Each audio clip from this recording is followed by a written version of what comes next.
কতটা শোষণ করলে আর কতটা মানুষকে আঘাত করলে জনরোষের শিকার হতে হয়।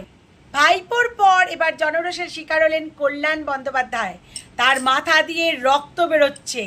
হ্যাঁ, জনরোষের শিকার বোধহয় এরকমই হয়।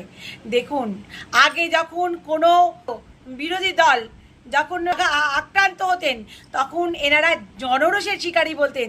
তো আজ এদের ক্ষেত্রেও সেই জনরোষের শিকারী বলা হবে।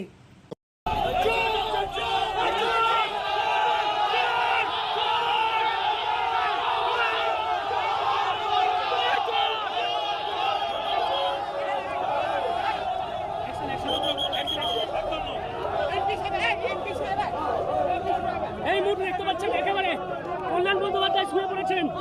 কল্যাণ বন্দ্যোপাধ্যায়কে মারা হয়েছে, দেখতে পাচ্ছেন। এই মুহূর্তে দেখতে পাচ্ছেন কল্যাণ বন্দ্যোপাধ্যায় তিনি কিন্তু আহত হয়েছেন।